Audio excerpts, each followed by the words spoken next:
Welcome to Planning Phase Syndicate. Thank you all for joining us tonight. We have another amazing episode of Star Wars X-Wing that we're going to be covering tonight. We have a special guest that we're going to bring on here real soon. Just a reminder, if you have not yet, you can check out our Star Wars Unlimited podcast. We air that every week. But tonight, we are going to be talking some X-Wing because we got some new reveals and some new points. With that being said, let me bring in my co-host for tonight. Please welcome JJ. How are you tonight, sir? I'm doing very well, recovering from nonstop X-Wing action over the last week. Had a blast over there at Adepticon. Came back home with a medal. Super happy about that. And also, big thank you to Ken Cho, who gave me a copy of his brand new 3D printed Mando N1, which I can't wait to put some paint onto so I could fly the new Mando Starfighter. Man, it's great. I had an awesome time at Adepticon. Also joining us tonight is James from Gold Squadron Podcast. Welcome to the show, sir. How are you tonight? Doing great. Thanks for having me on. Awesome. You were at Adepticon as well as JJ was, except for you didn't get to play. You did all the streaming, correct?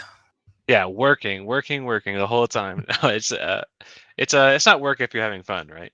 But yeah, it was 19 games of X-Wing to stream. Thankfully, I had always had a partner, was able to either pull in Will Hagewood, who ended up playing 2 of the days for I think Thursday and Sunday. He helped me, and then Friday we even had Dion come on and join. Little surprise, and then Saturday I had a collection of people to help me out. But yeah, it's a lot. I'm not physically stooping over tables or doing anything crazy like that, but it's a lot of you're on for those 12 hours of the day. Yeah, and like I don't know about the convention food in Milwaukee, but the convention food in Chicago was just it was okay. It was better if you could leave and go get real food, and if you being stuck on the floor, somebody has to run it for you. Was the convention food better? Surprisingly very good, actually. The convention had a couple of places that had like normal convention food, like chicken fingers and burgers and stuff like that, which the chicken burgers that they had was amazing, first off. They were. But also they had like a couple of different stalls like you saw at like previous Adepticons, at the previous center. But also just outside the hall they had a bunch of tents set up with a bunch of local places. So one day we had pizza. We had a like Asian place called Milwaukee, which I thought was pretty funny because of like the wok. Yeah. So, but yeah, they had a sushi place. So yeah, the food was actually incredible. So and with the structure of the event, we had a lot of time in between rounds to go get food and eat it, and we weren't. I didn't feel rushed any of the days, which was good for like during the day, but at the end of the day, when you're ending at like 9 or 10 p.m., it's a little like, okay, I have to be back up here in like 8 hours. So yeah. Do you guys get to leave all your streaming equipment like set up there, so like you don't have to touch it? You just take your laptop with you or whatever. Yeah, that's what we have done historically in the past, especially for Adepticon or like major conventions like that. But it's still like a process to get everything turned on and make sure everything is working again. Thankfully, we've gotten it down to a process that we don't have to work too hard to put too much brain power into it. We've color coded everything. We have like colored tape on everything that we've written on. Like this goes in this plug, and then we've taped off all the the sockets that you can't put anything into. So it's very like dummy proof, because there's been like many late nights or early mornings where we're trying to pack everything up, and there's like color coded bags for everything. So it's very simple. Dion has made it will proof. Will would just throw anything into the box. It's like if it fits, it's good. So, but yeah, and those boxes that we have are very like fully stuffed, to the point to where when we're checking them on the flight, it's very like almost exactly what the weight. So if we put anything in there that we're not supposed to, it'll be like a pound over. Like we've measured it all out. That's So crazy. we're very efficient in making sure all that's set up. But yeah, coming back in like Thursday night into Friday morning is pretty simple. Just turning everything on, hope everything is working, and yeah. Which is crazy. I mean, I didn't go this year, but in the past I'd gone for years before. And sometimes you sit there and we wait and wait and wait for, anybody to get ready. And like, at least that gives you guys a little bit of extra time, right? Like, if something does fail, Yeah. you're like, oh, hey, Yeah. we know it's going to take Chris Allen a little while to get you all checked in anyway. So Yeah. Everyone's like, "Oh, we're doing a repairing." It was like, "Thank God, I needed a few extra minutes to clean up from the last game, or grab some food or grab an energy drink." And yeah, we're pretty good Or about snacks. Yeah, or clear the debris of a White Sea 2400 that exploded. oh yeah, that Falcon that exploded was crazy. I'm sure we'll talk about it later, or you can check out the on the stream. Someone just pushed the Falcon down to put it back into its base, and the way they pushed it down put a lot of tension on the rear of the Falcon, and the peg basically bent and exploded and shot across the room. So it shot Jeez. 20 feet. The peg shot 20 feet. Yeah. So it was really great. And then it destroyed the table state. Pushed multiple ships, objectives, obstacles.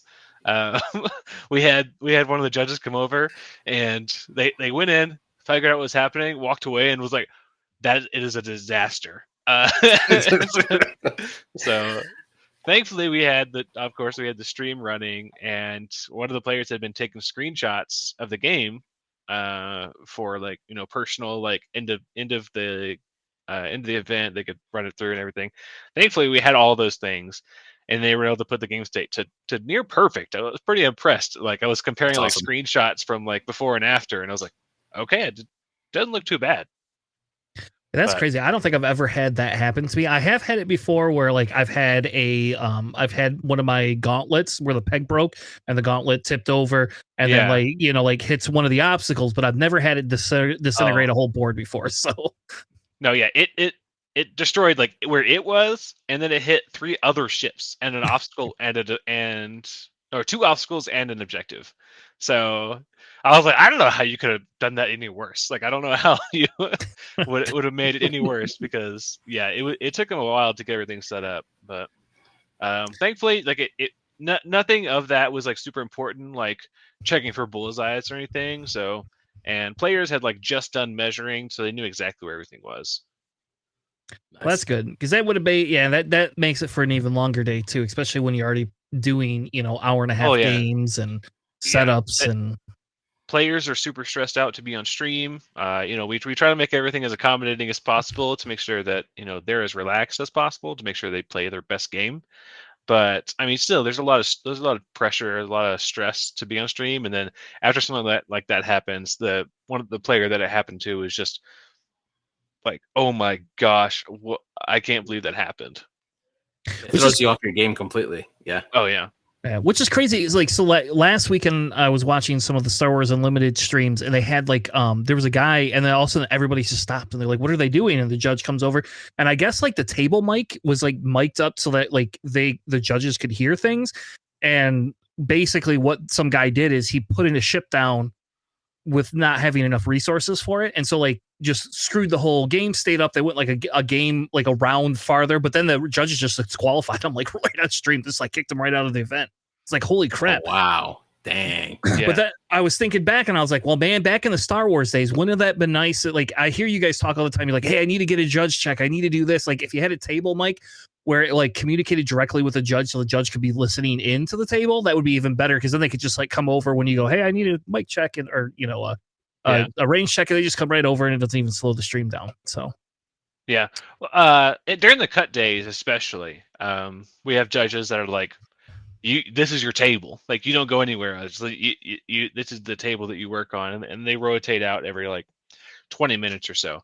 So they do that for the cut day for sure. And then also they make sure to pay close attention to the the stream table and if there's any kind of issues, and we're paying attention, and you know who else is paying attention? It's chat is paying attention because they catch more stuff than we do. You know, we'll be like, oh, let's see what chat's saying. It's like, oh, they had a deplete token. Okay, well, let's let's call a judge and get someone over. So more than anyone else, it's chat that's keeping us honest for most of the time. Fair enough. Well, we do appreciate and hope that you guys will still be streaming at least next year. I don't know what they're going to do for in-person events for the XWA, but as like AMG X-Wing kind of wraps up, we could kind of, in my opinion, we could breathe a little bit of a sigh of relief. It would be nice if we still had some of that support, but I feel that AMG kind of burned so many people that like, there's just so many people that are upset with them as a whole, even before they cancel the game, that like, them canceling it really doesn't do as much. Like we could still keep the community going, because that was kind of what was happening anyways. People were banding together, talking about it, saying, hey, like some of this stuff is just it's not working. And so hopefully GSP will be around to at least be able to stream some of the major events, and we'll get a few bigger events that will come out this year.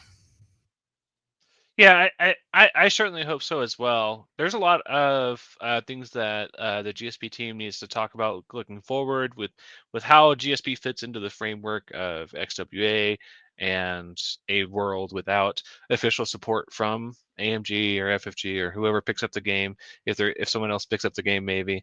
So well, yeah, we'll have to see. We're certainly hoping that we're going to be able to maintain the same pace as we have in the past with going to in-person games, but without that official support, things may slow down, things may pick up even. So definitely stay tuned, because a lot of those conversations are happening right now on what the future looks like.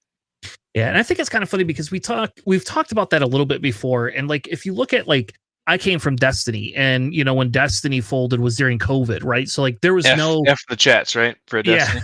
Yeah, exactly. Yep.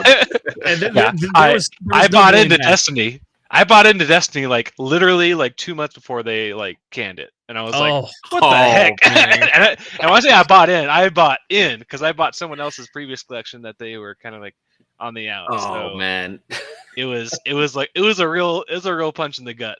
But yeah, continue. I just had to make sure that we all put an F there. It is. And what's sad is like I didn't do quite that much. Like mine was a year and a half before that. But yeah, I own a full Destiny collection because I bought some of the older sets because like I didn't have them and I never got to play the older sets. I'd only been playing for a year and a half. So then like the newest set comes out and they cancel it, and then our store, like our local store, was just like, hey, it would be super awesome if you guys just didn't cancel your orders. Like it would be really, really awesome if you didn't just stick us with products. So my son and I, he was I think 16 at the time. My son and I I bought my case and we were going on vacation. So we just took it on vacation. We sat in the hotel room and just played all the new cards and we drafted from it. And yeah, but I have like a massive collection just sitting back in my cupboards over there. Like I listed it online and someone's like, I'll give you $400 for it. And I was like, nah, I think I'm good. And like, I'll keep it for the $400. I don't need $400 that bad. A lot of nostalgia there.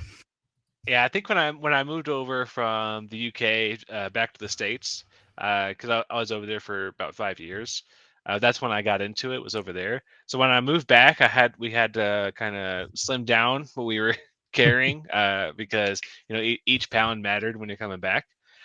So I did end up selling it, but it was like after it got not supported anymore. So I think I ended up eating like 50% of the cost on everything. So, but yeah, it was still a lot of fun. I went to a couple of events with it, and I really didn't like the competitive side of Destiny. I liked the draft. The draft format was so cool. So I still think like a lot of the like ongoing Destiny people that still play, they still do like draft cubes. So I think that's the best way to play it, in my opinion.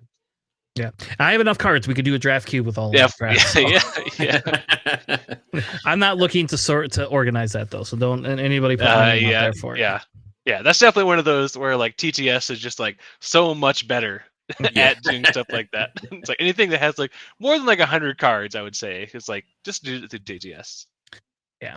And the sad thing is we can't air TTS games anymore because we signed like non-disclosures with FFG for the unlimited stuff. So like they immediately told us, hey, you cannot stream anything that is not like our content or licensed, like we approve it. So it's like, oh my God. So that for us, that really sucked because, you know, we used to stream X-Wing games and stuff like that for Nickel City, but I don't know. It is what it is. But yes, I agree with you. Like, I mean, and that's kind of the thing with X-Wing as we go forward. Like, I hope we do still have in-person stuff. I do think I might trim my collection down a little bit. I don't know if I really need like 7 vultures, and you know, I think I have like 20 X-Wings, like 9 or 10, right? Yeah.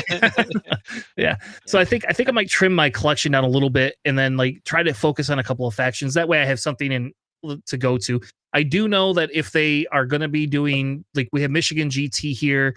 You're not obviously from Michigan, but we're close to Chicago, so there's a discussion of whether we're going to run X-Wing this year or not. Last year we had like a six person turnout with the cancellation and stuff like that. So I'm hoping with some of the XWA support, maybe we can push it, because it's a reasonably priced convention. You don't have to pay to get into the door. At least last year you didn't. You just pay a little bit higher ticket price. So normally, instead of a $25 ticket, you're paying $45. Right. But I've ran it there for 3 years now, and like that's always kind of, that's the one I kind of took over when one of the local guys didn't really want to play anymore. It's the one where Staniszewski and I, we played it out, and then we were gonna roll. He's like, we'll just roll for the top one to see who gets first place and second place. And I was like, nah, I'm gonna beat you. And then we ended up drawing in the end, and we had to roll off anyway, so it didn't matter. we had a very similar thing happen in one of the it was one of the last games of the Saturday, I think, to get into Sunday, into the cut, because they needed, you know, X number of points to play. But both these players already had those points, but they still wanted to play the game. So like, we're not going to draw. We'll play it out, and we'll, because it gets them better standings the next day. They play on stream, and they end up unintentionally drawing. So it's like, you guys could have saved us a whole lot of time, and you could have just intentionally drew from the very start. But that one was really funny. But that's super funny. Funny how those draws work out. You know, those unintentional ones. You know. Yeah, it's crazy. Well, I think we've chatted quite a bit about Worlds. JJ went and did very well at Worlds. But we do have new reveals. So you want to get into some of the new reveals and some of the actual points for it? Yeah, let's do it. So today, we can actually talk about the points now. Yeah. Yes. I'm very happy today. So for those who haven't caught up to what's happened today, the XWA had a town hall meeting where they revealed the article that had all the points, all the updated points, and they gave us some surprise new pilots for the First Order, Resistance, and Scum, along with all the points update for all those new pilots on there. Big thank you to Rathos for updating Gatsby pretty much right before the article came out, giving out all these extra pilots on there. Thank you, Rathos, one of the hardest working men in X-Wing for that there. But yeah, we got all these new pilots here, some that we've already seen that we previously covered on previous episodes, but we got a couple of new ones here. But let's start off with the points. Let's start off with First Order here. We'll start off with the ones that we looked at already previously from the articles that were posted for each one here. We'll look at First Order first, starting with the evacuation of the car Scorch coming in at 4 points. That's the TIE FO fighter. We have Zeta 5 also in the TIE FO fighter coming in at 3 points. We have Kylo Ren Silencer coming in at 7 points, which we knew when they first announced it. And then Lieutenant LeHughes coming in at 4 points. And then also Theta 3 in the TIE SF fighter coming in at 4 points. And then the last one that was revealed there was Omega 2 coming in at 3 points there. And then we got 4 new pilots that we have not seen before. We got Midnight coming in at 4 points in the TIE FO fighter. Longshot in the TIE FO fighter coming in at 3 points, and then Theta 4 in the TIE SF fighter coming in at 4 points, and then the brand new Petty Officer Thanison in the Upsilon shuttle coming in at 6 points here, and we'll go over those pilots here. So James, do you want to do the first one? Do you want to do a long shot? So hold on before you. Hold Okay. on. Hey, you're like jumping way ahead. Go ahead. Can we talk a little? So I think the LeHue because we covered the LeHues and the Kylo Ren and the Scorch, correct? Yes, we did. All right. So I think Kylo Ren feels a little overpointed at 7 points because you run the 6.1 and neither one of them get the torps, right? Or are they going to do you think they're going to update and increase the cost of the build your own Kylo Ren? I don't know. I as far as I know from the new points update, from what I looked at, none of the other points have been touched for any of the custom pilots for it. Let me just take a quick peek. Yeah, I didn't see any other updates for the points. I think the points document that they pushed out had no other changes besides updating the SLs. Yeah. I think you're right too, and that was the question is. I guess maybe I don't know if you know this. My assumption is they're not going to update the other points until they see how these fit into the scheme of things. Is that correct, or are we getting another points change in the next few weeks? I'll say that XWA is very conservative when it comes to making points updates. They don't make anything that they don't make any changes heavy-handed. Or if they do make it heavy-handed, they have a reason for doing so. So I don't think that we'll get a points update for at least another couple of weeks to see how these SLs pan out. Like for example, I know that a couple of leagues are doing like starting next week, they're going to have these SLs available for play. So hopefully we'll get a lot of data back from that, and then maybe that'll determine if, like you're saying, like maybe customizable Kylo needs more loadout. If this one's going to be 7, if this standard loadout is going to be 7, maybe customizable Kylo at 6 needs a little bit more loadout. Yeah. I only say that, and we try very hard to be fair, and I know I've gotten some criticism in the past because how dare you? Yeah, like my big thing is like. So I want to support the XWA as much as possible, but I think one of the big things is if we aren't critical or like honest about how we feel about some of those things, I think what happens is we go down this little rabbit hole, right? Like, and then we're all just sitting there saying, "Oh, these are great." Chamber. Yeah, and we don't want that. So I will openly state that I'm a very big dissenter of standard loadout cards for the most part to begin with. They are definitely not my favorite thing about X-Wing, and and I also am not super big into the point system that AMG stuck us with. Like maybe 100 points would be at least a little bit more granular, 50 or something like that, but. I just like, to me the big thing is why would I want this Kylo over the other Kylo, right? Like, and I think that's a big one. Like Kylo stands out in this faction. Like everybody wants to run Kylo Ren.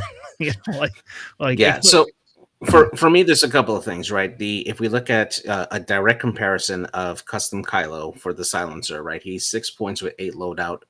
You can equip him moderately, either with a very good force talent like Malice, which helps him hopefully regen his force a little more often. He only has 2 force in that chassis.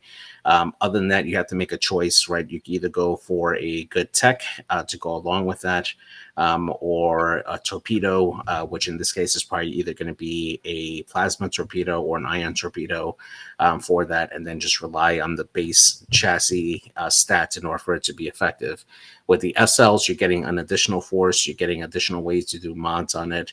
He can be played a little more aggressive, where he's a lot more consistent on offense. So you are paying a little bit more on that squad cost to get a better version of the silencer. So it's kind of a pick and choose, right? Like the Vaders in the Empire, right? You got the custom Vader that comes in at 6. He doesn't have that extra shield, and he has a lot less points to work with. But the SLs are much better, has the extra shield and extra options on them that you can't fit onto the custom one. So it's kind of a pick and choose at that point. But time and data will see what people tend to prefer. I know people like to try to fit in as many ships as possible, and the 6-point custom does help fit that, especially since the Whisper Kylo is the same cost as well, but he has less health. So it just kind of ends up being like a pick and choose, right? Like you can have a much better Kylo if you want him to be a critical point of the list. But if you really want to kind of spread your points to have better pilots across the board, then you're probably going for that cheaper Kylo. So it just depends on what you prefer on. And I think the problem, personally, is so they have the new Scorch. Like if I want to play a lot of these EODs, I think somebody messed up like EDs. Like I don't know what EOD. And evacuation of the car, just Okay. just All for right. the guys. But like I can't play Scorch and Kylo together because that's 11 points. Now I've only got 9 points to work with. Like I can't like now I could put Long Shot. I could put another is Zeta 5. Like they're not.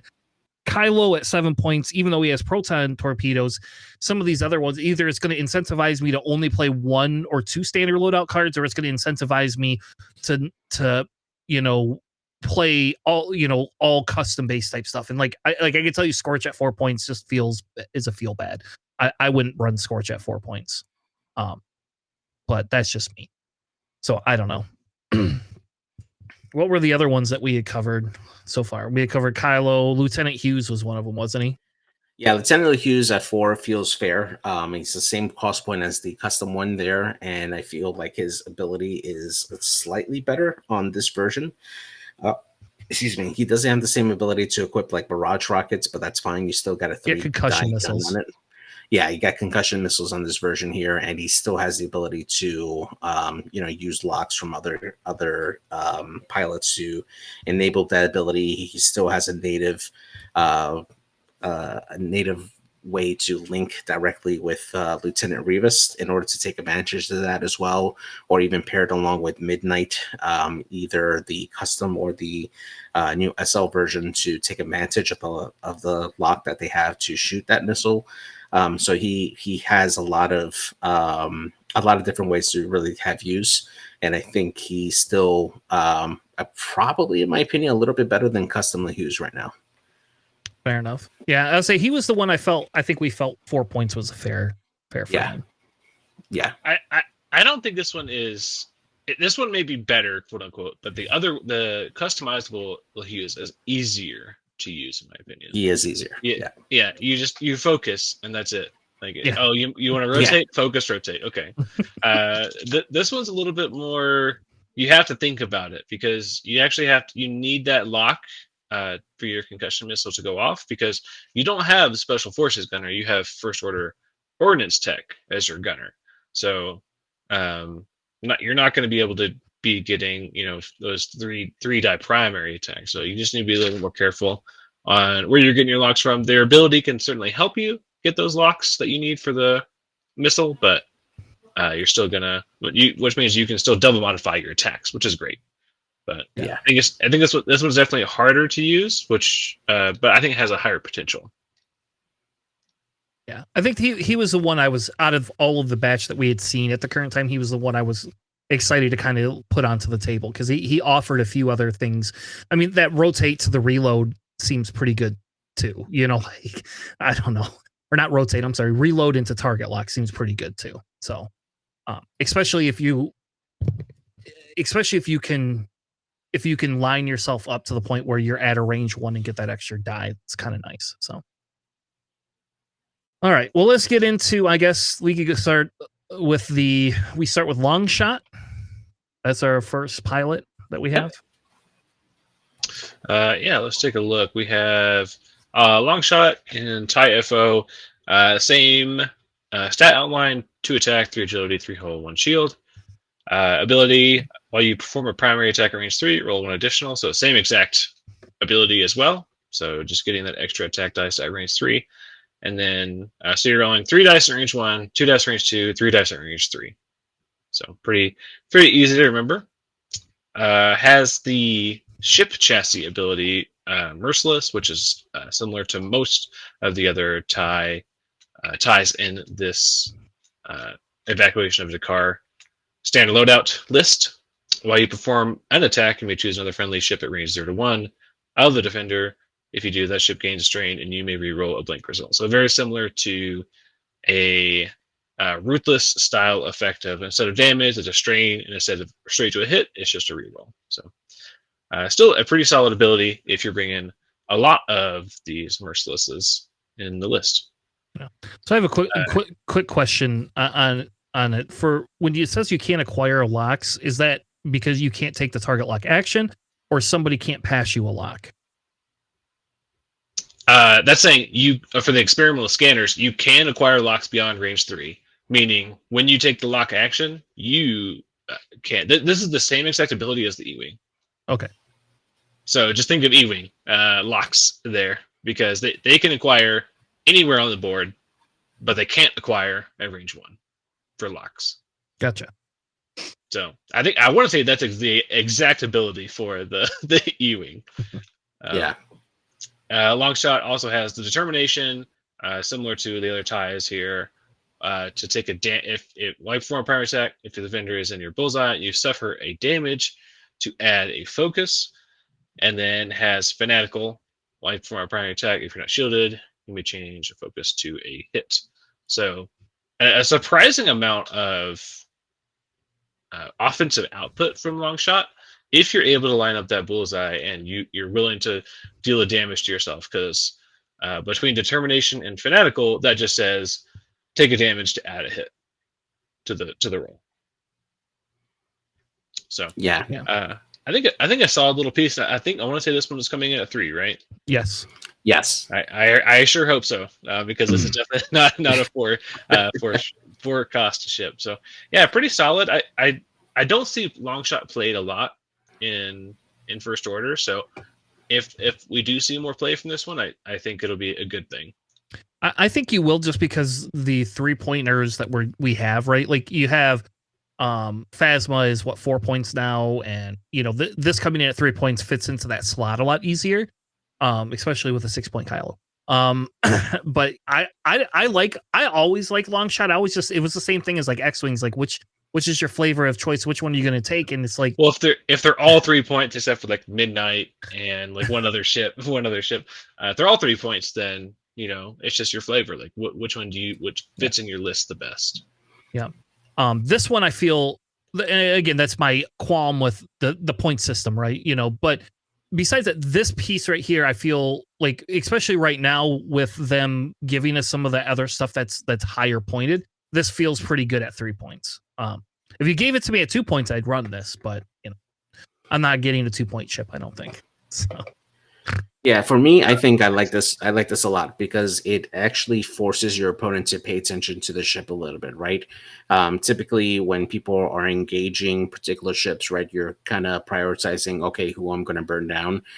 If you ignore this particular ship and he has you lined up in a perfect spot, specifically on scenarios like assault on the satellite array, where you tend to see a little bit more medium and large base ships, it's a little easier to line up that bullseye with I3, because more or less where that ship is going to be going.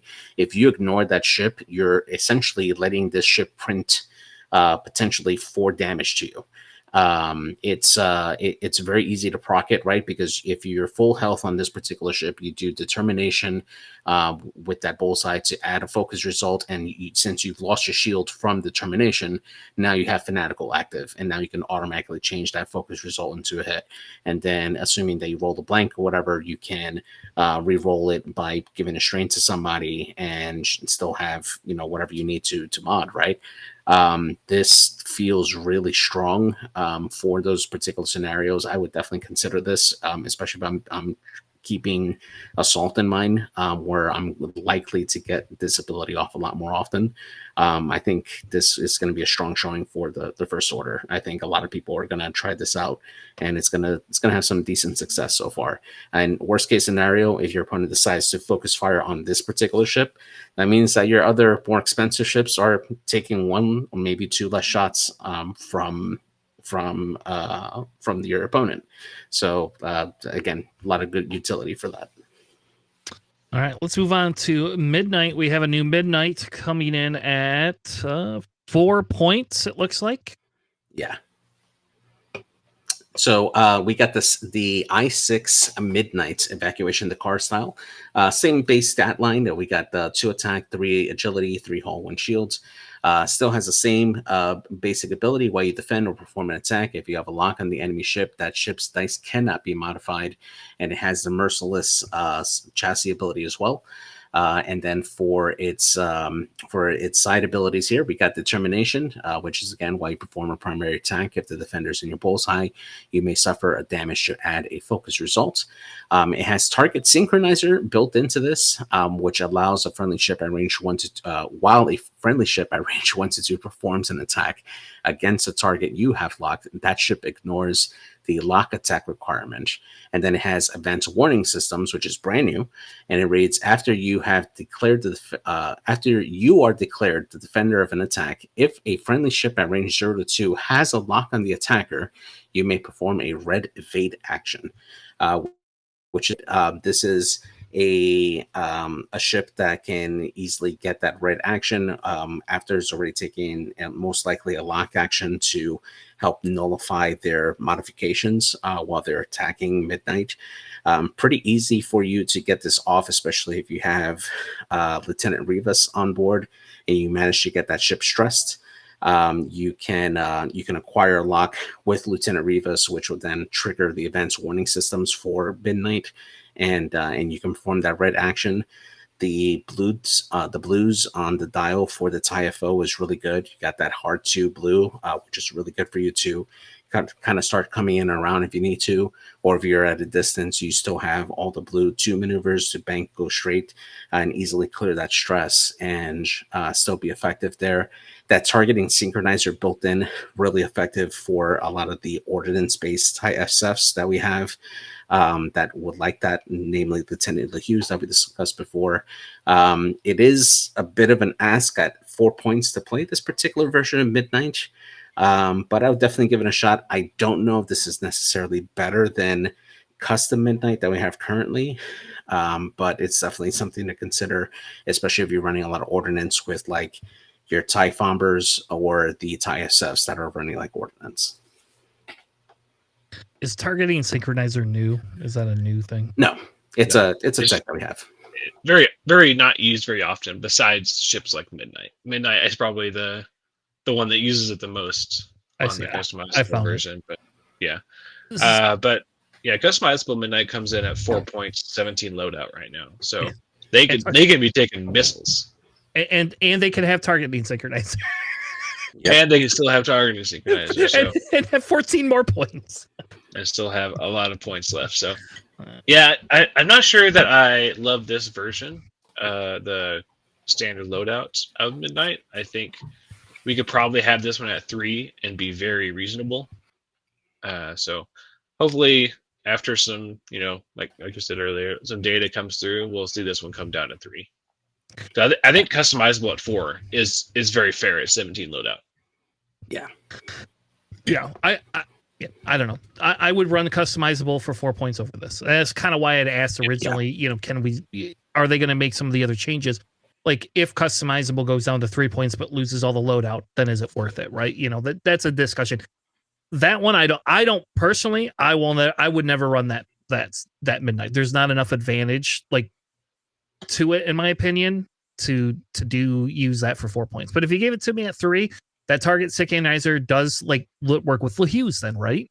So now LeHughes doesn't have to have the target lock anymore. But at 4 points, I'm not putting that with LeHughes. Oh, thank you. Yeah, I think that advanced warning systems is pretty good as well. So, because that works if you have your own lock on them as well. It doesn't say other friendly, so you can just have your own lock and get a red evade. That's like lock into linked red evade. So essentially, So I think this is a pretty good buy at 3 points, but at 4, I don't think it sees the table very often. Yeah. All right, let's move on. We have Petty Officer Thanison. It's an I-1. It's in the shuttle. Just crazy. We got another Thanison. This one I did not expect. I didn't expect us to get any Upsilon shuttle, not the shuttle we're used to seeing. Yeah, the big ass shuttle. That's what I call it. Yeah. The one where the tips of the wings or the little guns on the tips of the wings, they always break. Yeah, blots out the sky. Yeah. Knock stuff over on the table. Oh yeah. Yeah.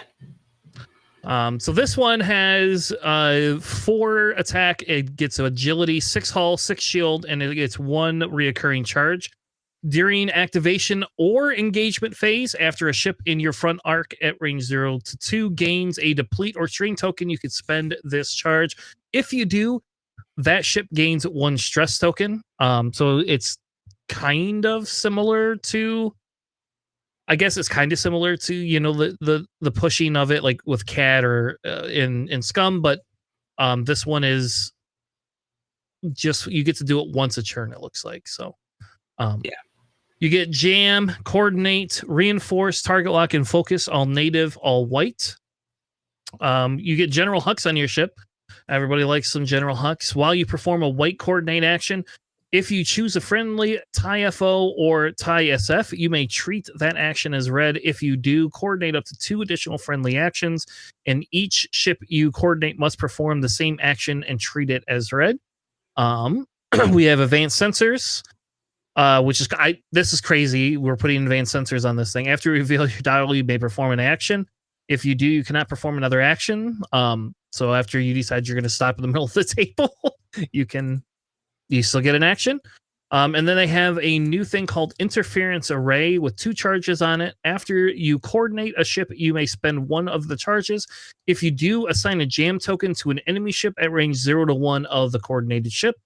That's pretty neat. That's definitely a different, kind of a way to coordinate and then get a jam in there. General Hux makes you can't have any of your ships be stressed, but General Hux allows for you to have, be able to coordinate a lot of those actions that FO doesn't typically have. What does this come in at? 6 points? Yeah, 6 points. And it is worth noting that the General Hux on this card is different than the base one. The original. Yeah, the original one, all the ships that you coordinate with Hux had to be the same chassis. With this one, you have the option to do either the TIE FO fighters or the TIE SF fighters. So it's a lot more flexible for this one here. You can't use Hux to coordinate multiple like Whispers or Bombers. So, but you can coordinate TIE FO or TIE SF, or any combination of. So yeah, I do love the flexibility because I feel like if I was running a Hux list, I always had to run like max TIE FOs or max TIE SFs. But with this one, I can run a mix of and not feel bad about it. Yeah. To note, the ability is different as well. Prior, the customizable version, it's when they gain a stress, they gain a tractor. So this one is after they gain a deplete or strain, they gain a stress. So a little bit different, but I think still very helpful. Yeah, I guess is the original one I1 too. They're both I1, yes. Right? Yeah. So we're not seeing a big change in that. I don't know. Was it 6 points? I don't know. This, I will say, it probably doesn't feel good to have a 6-pointed initiative 1, but I will say that because of the way it is with the General Hux, it's kind of like that Hondo a little bit, but like more so for you get both of the actions, but it allows you to be able to coordinate right away. So yeah. Well, I love Hondo. Hondo is my favorite. Yeah. This is Hondo working for just for you, not working for both sides. So I don't think there's as much downside. Like, I guess the I1, you're gonna die probably. So you better make sure that whatever aggro list you have, like, really takes care of your opponent. But I don't know. I do kind of like that. Like, I can essentially stop and then coordinate and use General Hux to coordinate all before I get my stress. So, I mean, what are you going to use if you have somebody that can send a target lock back to you? I don't know. So I think it's decent. Really the only 2 actions you're doing, you're coordinating is with the target lock and the focus. Cause you can't, unless they have evades. I guess you could coordinate the evade. That wouldn't be that big of a deal. So question for you guys, because I was trying to figure out in what situation would you want a friendly to gain a stress token after gaining a deplete or a strain, because the ability can affect your own friendlies if you want to. Is there some combo that I'm missing? I don't think so. The only thing that I can think of would be like someone trying to do something funny with the deuterium power cells, but that's just a straight downgrade. So yeah, exactly. I don't think there's any use for Thanos's ability to be used on them. I will say this absolutely shuts down any enemy TIE BA fighters, right? Because normally they'll take like a strain to take a target lock, and now you're stressed. Good luck. Yeah. So I am interested to see what other to explore what other effects in FO give strain or deplete out. So I mean, like the first one that comes to mind is, of course, the Tiberians with the what's the I6 one named? Von Reg. Von Reg giving out the straight Oh ability. yeah, Von Reg. That's right. Yeah. Oh Also, yeah, giving them a stress in the I think that's system phase. That would be disgusting. you can't 4K anymore. Right before they move. Yeah, that's crazy. So, but also like a lot of FO likes to run the Magpulse missile, so that would work. Yeah. Oh, that's great. Actually, yeah. Oh, you know what? That doesn't work. It says during the activation or engagement. So Von Reg is during system, so that would not work. Yeah. Okay, but still, the mag pulse. That's actually nice. You Yeah. mag pulse somebody, and now you stress them on top of that. Oh, Yeah. that's nasty. Yeah, Nice. play testing works, right? Yeah. All right. The next one we have is Theta 4. It is a TIE SF. Who wants this one? I can take it. Theta 4, TIE SF has the normal TIE SF stat line: 2 attack front, 2 attack turret, 2 agility, 3 hull, 3 shields. This one has a recurring 1 charge and the same action bar. While an enemy ship in your turret arc performs an attack, you may spend a charge. If you do, spend a charge from your turret upgrade, which you have barrage rockets. So you have 5 barrage rockets in there. To choose 2 attack dice. The attacker must re-roll those dice. So, just to say it over again, an enemy ship in your turret arc is performing an attack. You can spend a charge, and then once you spend that charge, you can re-roll 2 of their attack dice. So they roll 2 native hits. You can spend one of your barrage rockets to re-roll those 2 native hits, and they cannot be re-rolled later during that same attack. So if they rolled into blanks, those are stuck as blanks. Nice. Pretty great ability. Go ahead. It's like set salvo, but in reverse. Yeah, basically. reverse. Yeah,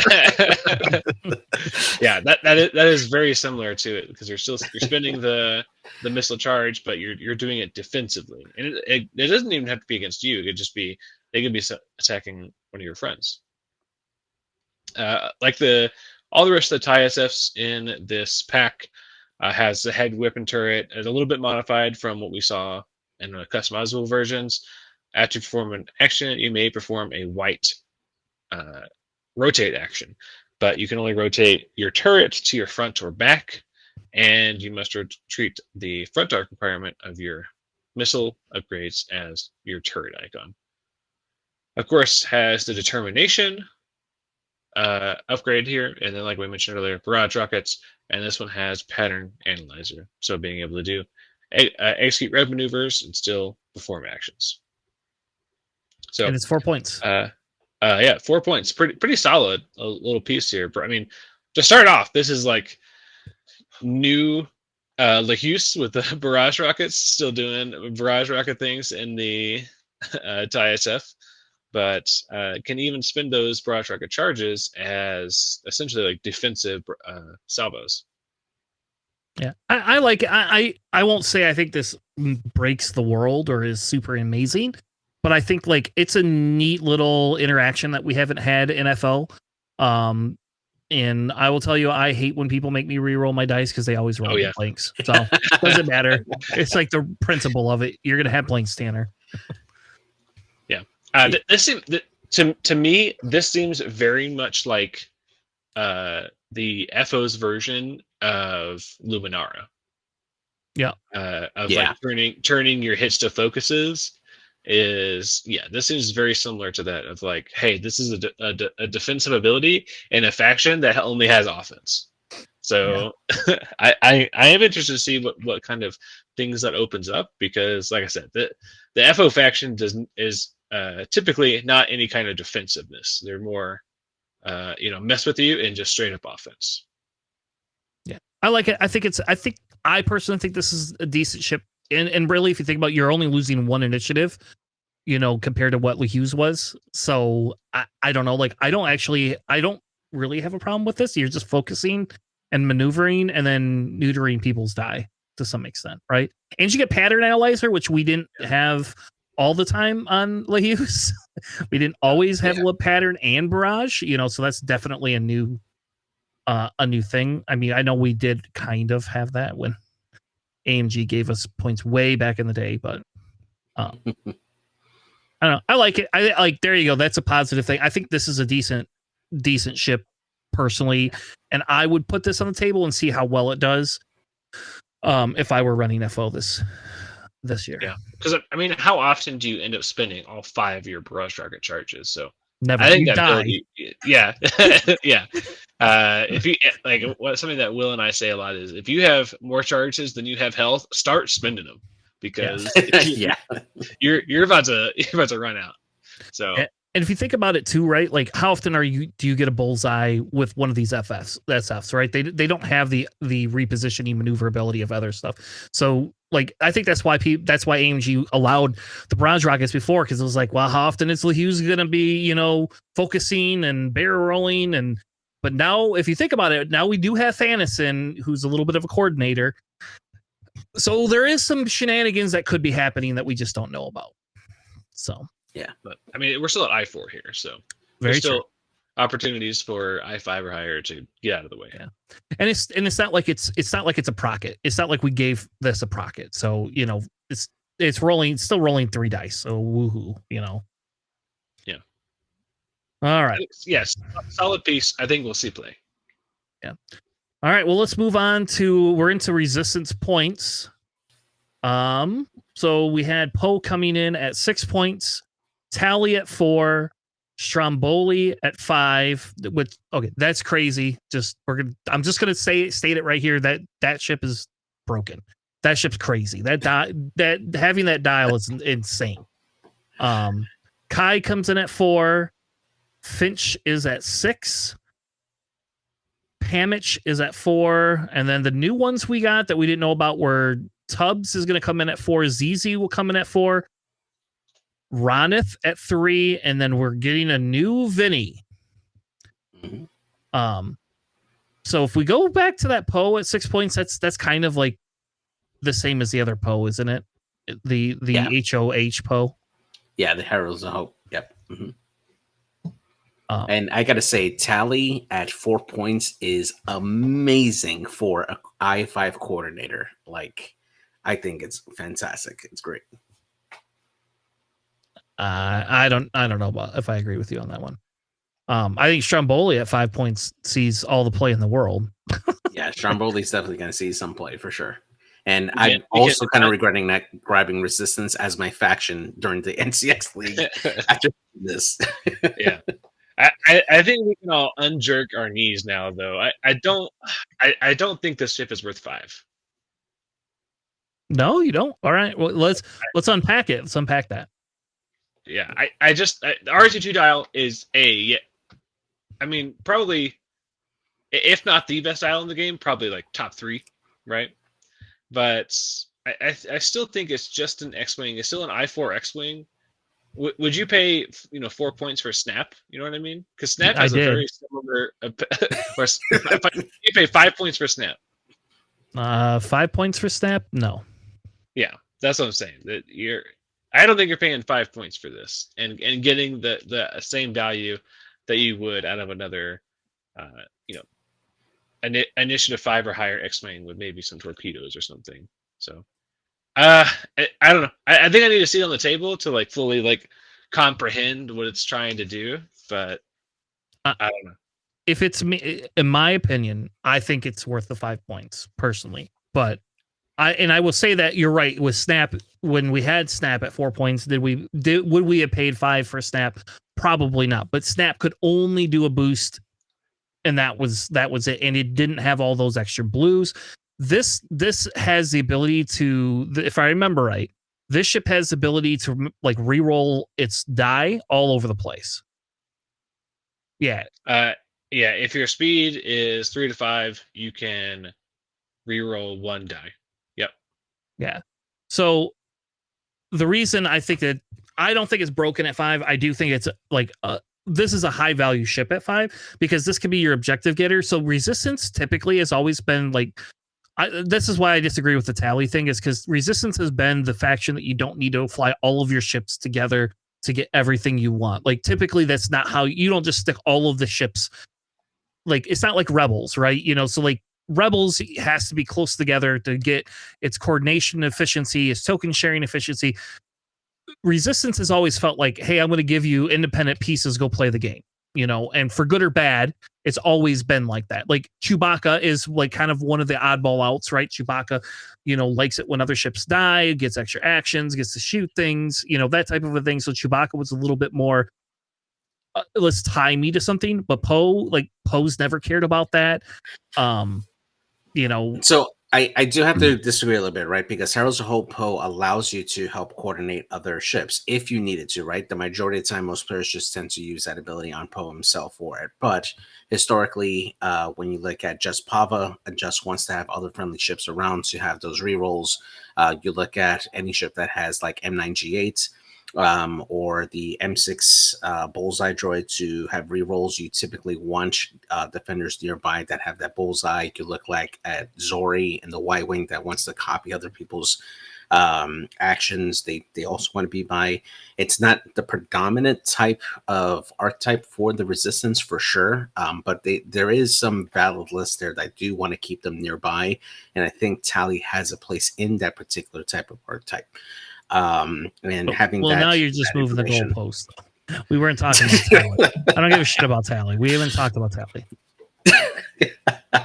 I don't know. I still think that at I5 for coordinator and having the option to boost as well, and having the focus linked with that as well, is pretty strong for Tally. So, but yeah. All right. Any other thoughts on the ones we've already covered, or you just want to move into the spoilers?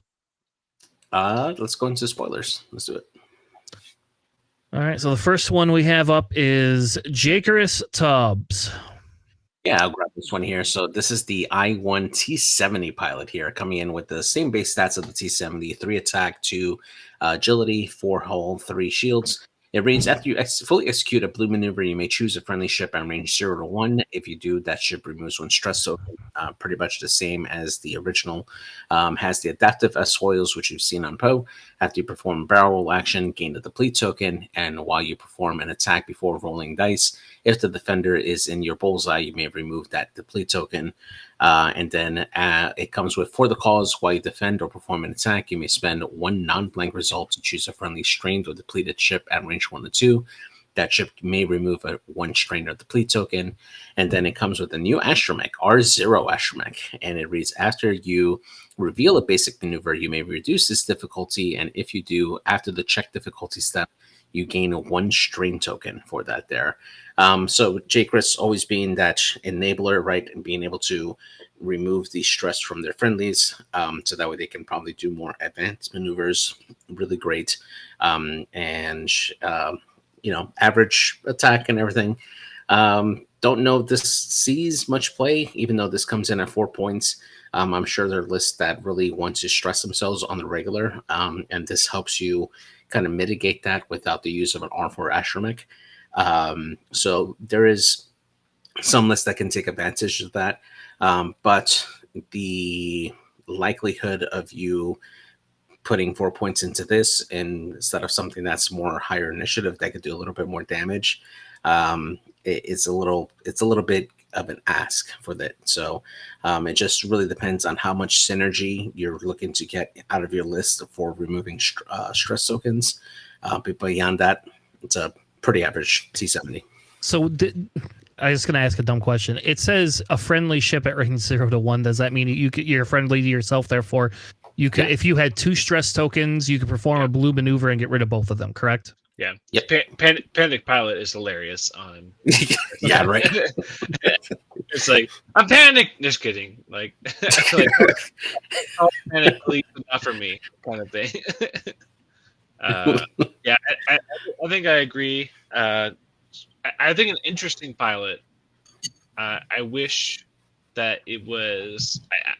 I'm hopeful for that R0 mech because it is super cool. But it's like an R4P without charges. Instead of charges, it's strain as the cost. So Yeah. I think it's interesting, but we'll have to see if Tubbs makes any appearances. I think being an I1, that's a huge detractor in what he's able to do. Why can't he be a coordinator? There you go. Like, let's give coordinate to Tally, but no, we could just give it to Tubbs. We could just give the damn thing to Tubbs and let him coordinate, and then you would have a reason to have him. Yeah. Anyway, let's move on. I was gonna say the only advantage I see to running this ship is you could, if you had a way to double stress yourself all the time, you could always remove it. So no matter what. I think the only people that are like double stressing themselves that care are like couches. You know what I mean? Like the transport. That's true. So, but then you have to fly an extra transport, which A, you have to bring a transport in your list, and B, transports are very hard to fly next to because they go so slow. This doesn't have Stromboli style though, so it's okay. Yeah, right. All right. Let's move on to ZZ. We got ZZ. Everybody loves ZZ. Making a comeback, and even allowed to keep their same ability, same stat profile, and same ability. After you defend or perform an attack, spend a charge to gain a focus or evade token. Has the same refined gyro stabilizers, same action bar, the normal for the cause for the evacuation of Dakar ships. Has heroic and precision hollow targeter. While you perform a primary attack, if you're not in the defender's firing arc, the defender rolls one fewer defense dice. So this is just outmaneuver with extra steps, because outmaneuver only worked on front arc attacks. So this one would even work on a rear arc attack. That's nice. Gyro stabilizer rotate. So this one comes in at 4 points. Man, I think we see play from this one, because this is what people were putting on their ZZ before. It was like heroic, right? Yep. So the OG Stromboli with changing their stat profile to 2 attack or 3 attack 2 agility. I think the only so I think I will say I think this is finely pointed at 4 points. That's fine, right? And you getting the ability to get an outmaneuver is okay, but you still have to be in that fight if you want those up close dice, because you're still only rolling. Let's say they have 3 a dice, you're only rolling 2 into 2 now. That's not great stats. The other one is a Procket ZZ, and I will just tell you, Procket ZZ is crazy ZZ. I hate Procket ZZ with a passion.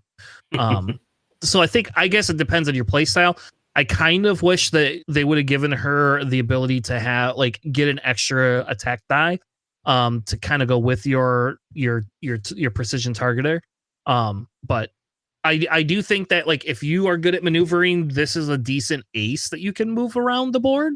And if you getting that outmaneuver means you can fly past it, focus, rotate. I still think that's pretty decent, especially if you're able to keep it from getting shot. So. Yeah, sorry, I got confused with Lulu. I was swapping the attack and defense. Yeah. No, but this is just the gain tokens.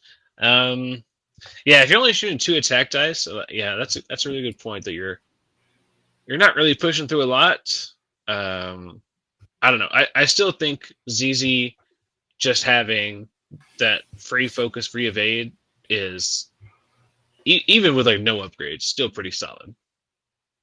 Yeah, I don't think I don't think at 4 points is a bad ship. I think the difference is, do you want to run Procket ZZ with heroic, or do you want to run, outmaneuver ZZ? And they just fit. I mean, technically they just fit a little bit different play style profiles. That's all it is. So, I personally would tend to run this a little bit more than the other one, just because this allows me to do dumb maneuvers that people don't see coming, and that's just what I like to do. So, this would have been better and easily would have taken the other one if you had given her pattern analyzer or something crazy like that, so she could do an action ahead of time. But yeah, because the other one is you get heroic, proton rocket, and then lone wolf if you wanted. Yeah. Yes. Yeah. Exactly. Yeah. And I don't know how often you're getting lone wolf off. I don't know. I played against one, and the guy rolled 4 amazing dice, and then lone wolf the last one, and took half points on my Republic arc. So, Yeah. Very, very different. I think this one's a little bit more defensive and team oriented with the For the Cause. Yeah. Yeah. I think it's okay. I think it'll see play. Again, you just have to determine: do you want the Prockets, or do you want this this other outmaneuver ability? The consistent outmaneuver, because you going over somebody and focus rotating is pretty hard for someone else to keep arc on you. Yep, so. Very much so. And that's, like I said, I think it's a play style thing, right? Like that's actually a flavor to choice type thing. Which one would you prefer? So let's move on to Ronith. I'm not even trying to say the last name. So Blario or something like Blario. that. Yeah. This is like a ship that I don't think I ever saw play ever. I've never put this ship on the table in X-Wing ever. I don't think. So 3.8 RG2, man. Come on. I guess so. All right, JJ, what is this ship? All right, cool. So we got Ron Flario in the A-Wing, coming in with the same stats: 2 attack, 3 agility, 2 hull, 2 shields. It has a new ability. It has, while you defend or perform an attack, if the enemy ship is in another friendly ship's turret arc specifically, you may spend 1 focus token from that friendly ship to change one of your focus results to an evade or a hit result. Has the same refined gyro stabilizers as well as the action bar. And then it has Escort Fighter, which is a recurring charge. It reads, while a friendly non-small ship defends, if you are in the attacker's firing arc, you may spend 1 charge to gain 1 strain token and add 1 focus result to the roll. And then we have Heroic, which is the standard, and then Starboard Slash, which after you fully execute a maneuver, you may choose 1 enemy ship that you move through. That ship gains a strain token. Then if you are in that ship's firing arc, you gain a strain token as well. Really great, actually. I like this because it's very thematic for evacuation of the car, right? This is one of the A-Wings that was escorting the large base bomber, and this pairs very well with Venny as well, right? Because you want to have other turret arcs in there so that way you can add focus results. You can essentially, combined with this ship, add 3 or 2 additional focus results to the defense for Venny, which is fantastic, right? Like a 3 agility bomber, like unheard of.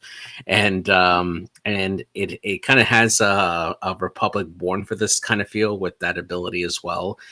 Just being able to give tokens or share tokens that way.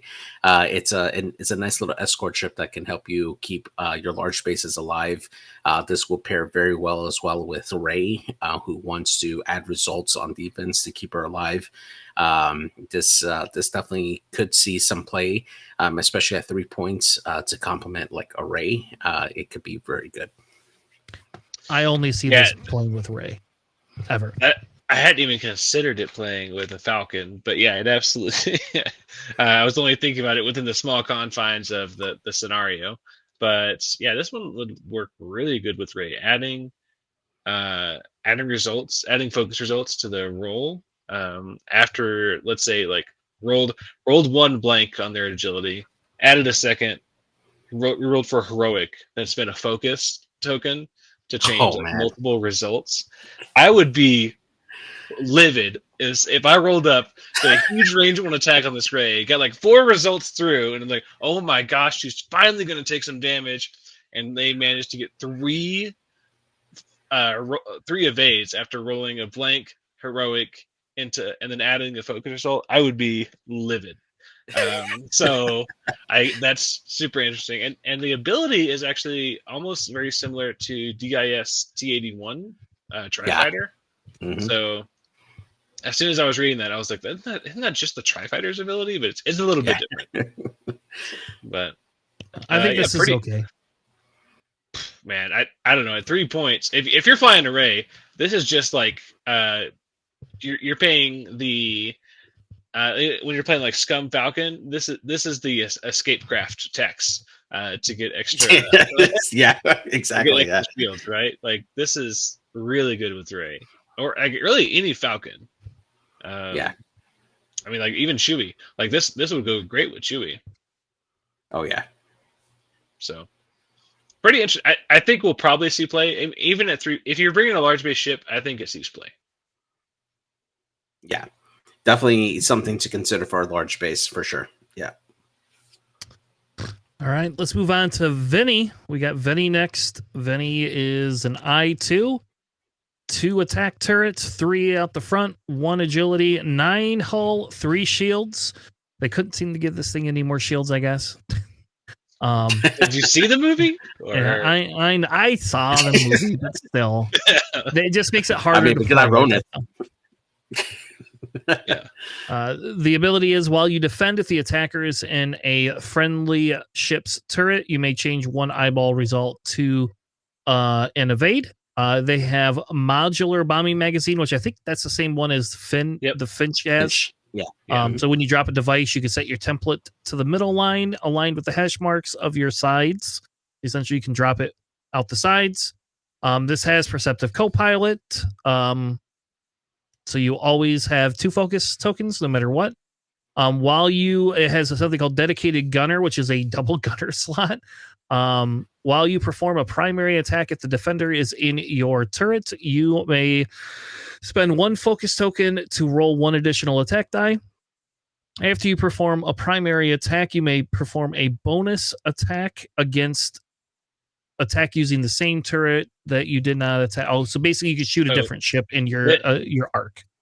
Yeah, the bottom portion is like a veteran turret gunner, essentially. Yeah. After you perform a primary, shoot a front arc attack using a turret you did not attack from this round. So how I see this playing out, move up, take a Perceptive Copilot focus, get 2 focus tokens. You have your arc in the you have your turret, front and back, the bow tie. Perform the primary 3 die front arc attack.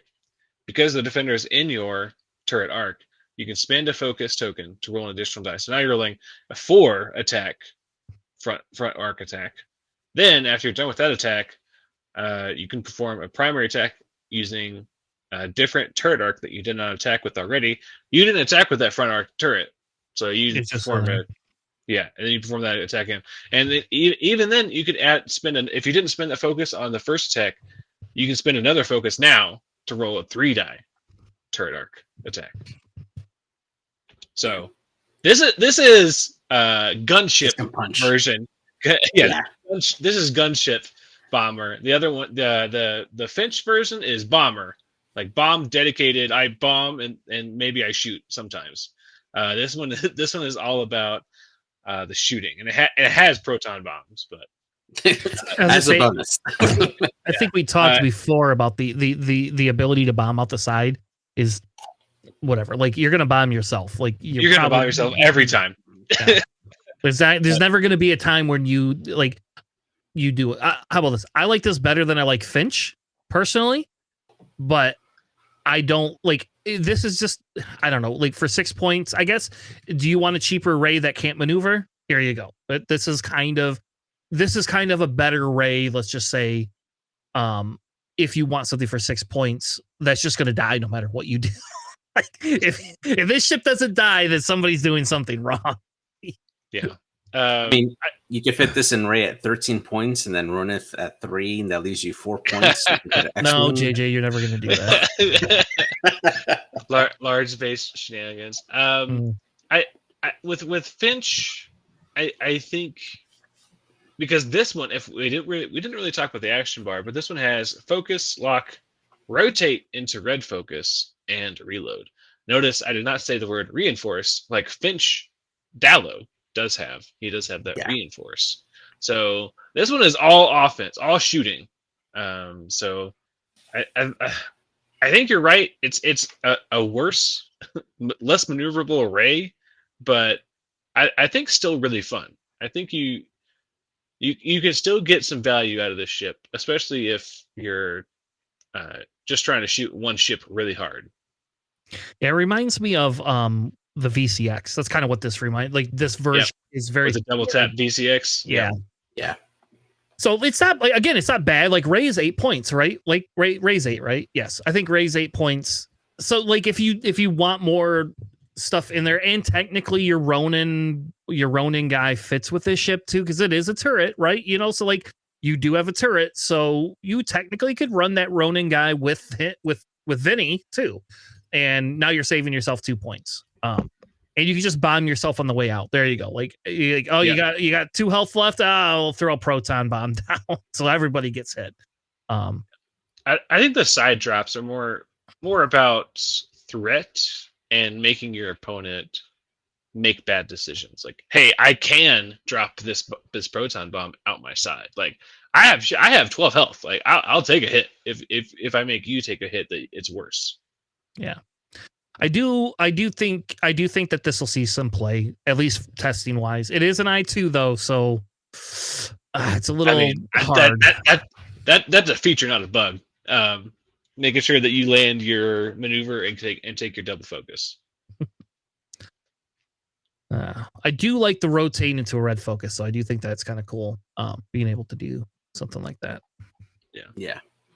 All right, well, let's move on to Scum points. We got some Scum points, and then we have a few Scum reveals. One that maybe I'll be excited for. We'll see, probably not, but we'll see. I might be a little excited for it. These are ads. They are no longer the EODs. So we have the Mandalorian coming in at 4 points, Bo at 6, Prince Zizor sadly at 5, Bosk sadly at 6, Cad Bane at 4, Zuckus at 5, and then we have a new Fire Spray Boba Fett, which I bet won't be as broken as the other one, a new Han Solo YT-1300, and a new Dengar Jumpmaster coming in at 7, 6, and 6. So I will say Prince Caesar at 5 and Bosk at 6. Sad to say, I don't think those will ever see play personally. I could customize my Bosk how I want for the same amount of points. So yeah, I could definitely see this Bosk coming down to 5, especially with it doesn't do as much of like that auto crit generation. It's not automatic versus like you always take the who is it? Greedo. You always take Greedo or something that will guarantee a crit. So I think at 5, this standard loadout boss sees a good amount of play, but at 6, I think you're right. You just take the standard loadout, or you take the customizable. Sorry. And same with Prince Caesar's. Like for me, there's zero reason to take Caesar at 5 points. I don't even like Cad Bane at 4 points. This is where I got all the flack because I was very down on a lot of their things. Like I think Bo at 6 is okay, right? Like that's okay. Like I think if she was at 5 points, I would take her no matter what. But at 6 points, she's got to be tested. Mando coming in at 4 points means you now have a 4-point force chip. So have fun with that, I guess. Force asterisk ship. Sure. you know everybody's shooting at the stupid thing. So I guess unless you're getting your outmaneuver off all the time. So I mean, either no one is shooting at it or everyone's shooting at it. There's no no middle ground, right? Yeah. So I won't. The Mandalorian is for me is a maybe. Like I do think that there could be some possibility of play with it. It's kind of counterintuitive to have the child on there and then outmaneuver because you really don't want to be shot in that Naboo. Like you do not want to get shot. You want to be able to get that outmaneuver. But it's the same price as Grievous, I guess. So I'm not like upset by it. Like it's probably fairly pointed. I was a little worried they were going to hit that at 5 points though. Yeah. I don't know. Yeah, and I think Cad Bane at 4 is probably where they need to go. I don't think they have enough power to be at 5. But do you want to take that over the other 4-point Cad Bane? I mean, I'm just like you can customize your own Cad Bane for 4 points too. So yeah, like this one doesn't offer me anything. Yeah, well, it's a new cannon, strain cannon. But I can't take contraband or like I can't fly that ship how I would normally fly that ship. No, like that ship is just now you said here, let me give you a whole you get to keep the chassis and the dial, but you get a new type of ship and it has horrible blues on it. So I would say this is just a different pilot. Like, all right. Like it's not the same CAD. Yeah. All right. Let's take a look at the new ones that we got revealed, right? Yep, we got Boba Fett first. What is Boba Fett? So we got the I-5 Boba Fett, armed and dangerous. I love the subtext for it. It's great. So same stats for the chassis: three attack on the front arc and rear arc, 2 agility, 6 hull, 4 shields. It's got a brand new pilot ability, and it reads: after another friendly ship defends, if you have a lock on the attacker, you may perform a bonus attack against that attacker. Comes in with a new homing beacon, which is 2 charges, non-recurring. While you perform a lock action, you may spend 1 charge to ignore range restrictions. And then after you fully execute an advanced maneuver, like a Talon roll, for instance, if there is a enemy ship at range 1 to 2 in your front arc, you may spend 1 charge to acquire a lock on that ship. Next up, we got a Fennec Shand Gunner, which is brand new. While you defend or perform an attack, if you have a lock on the enemy ship rolls 1 fewer die. And then comes in with seismic charges, and then the Slave 1 title, which is new. This one reads, while you perform a front arc attack, if you are in the defender's rear arc, you may change 1 hit to a crit result. Actually, that's the Scum new. Slave 1. Yeah, it's the Scum Slave 1. Yeah. So brand new ability on this one here. The ability to get that lock very fast in the very first turn allows you to essentially allows Boba to go after whatever target he wants. It's particularly probably a ship that's probably lined up directly across on the field there. Really good, right? Because that ability for Fennec allows you to reduce the potency of the attack that's coming into Boba. So that would work against like proton torpedoes, for instance, or even like mag pulses, reducing it to like a 2-die shot. That is very significant, especially at range. And you just have a lot of great ways to just constantly have that lock action onto Boba Fett there, making it a lot more defensible. You don't have the same rerolls as custom Boba has, but you're getting this at a much lower cost. I think this definitely has potential to see some big play. You don't have to spend your lock when you're attacking, so that we can still reap the benefits of it later on. But having the ability to potentially do a double tap, I think that could be very strong, especially if you have outmaneuvered your opponent and you can trigger that Slave 1 title. That big shot can matter later on. I think you also missed, you can boost into a red target lock, which is that's crazy to me. That is big. But you lose your red reinforce, I guess. So like you do lose your reinforce. So they're trying to make a fire spray that says this is all offense. Yeah. Attack. Yeah. Man, with that Fennec Shand and homing beacon, man, that's gonna be real mean to one ship. This Boba says, 1 ship, you and me, let's fight. And if you don't opt in, he'll make you pay. Yeah. If you don't opt in for the joust, then he'll make you pay. Yeah. I think pretty solid. I think this one came in at 6 points. 7. If I'm not mistaken. 7. 7. Yeah. It's still a initiative 5 fire spray with outmaneuver with undodgeable outmaneuver, right? Yeah. So this Boba hates jam. I'll say that right now. This Boba hates jam so much. Yeah, it does. I think at 7 it's good. At 6 it's like you have to find a reason not to include it. Yeah. I don't know. I think at 7 I think it's still pretty solid. How much is regular Boba? 8. 8 points. Yeah, I think this was definitely worse than that Boba, right? Oh yeah, 100%. Yeah. Yeah, no ability to take force, and the rerolls are the biggest thing. But you really couldn't take the force any longer with Boba anyway. Like I think he only has 10 to 13 loadout, something like that. To 10 to 15. Well, he doesn't have a crew. He didn't have a crew, and there you go. Oh yeah, for sure. Well, do it. The gunner.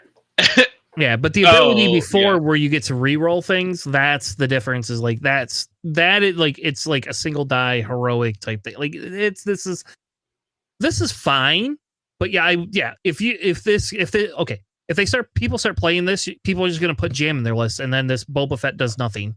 Like you're just a sad Boba Fett. Like you're gonna want to cry.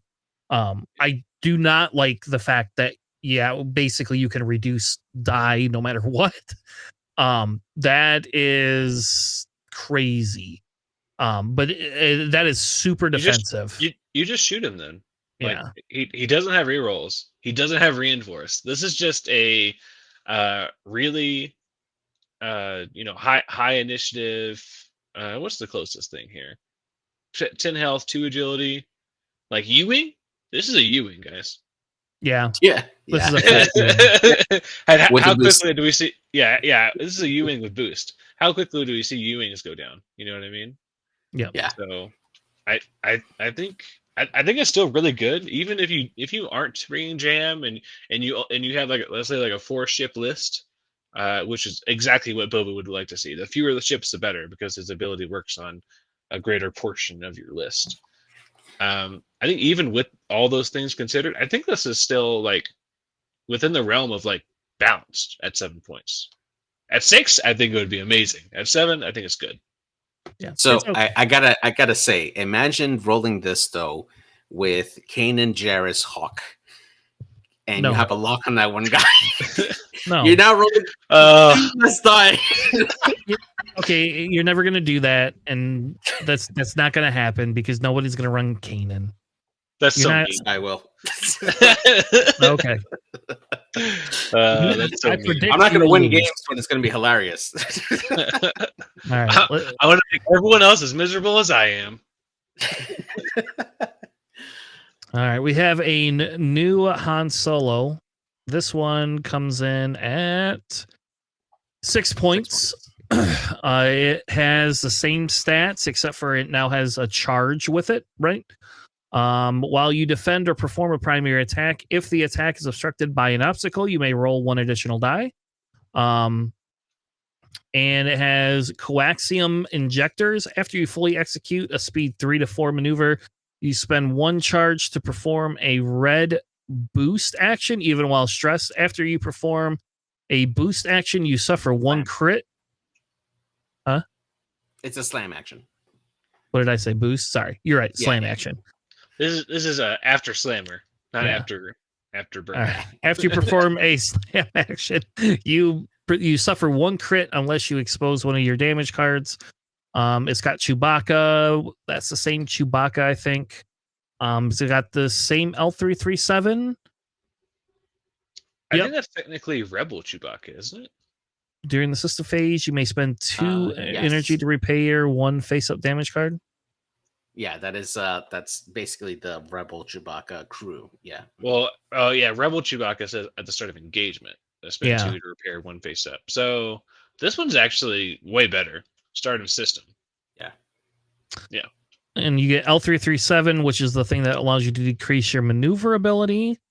But you have to spend that charge to make them reroll. I don't know. I like L337. I think that she's one of the best. One of the coolest upgrades in the game, hands down.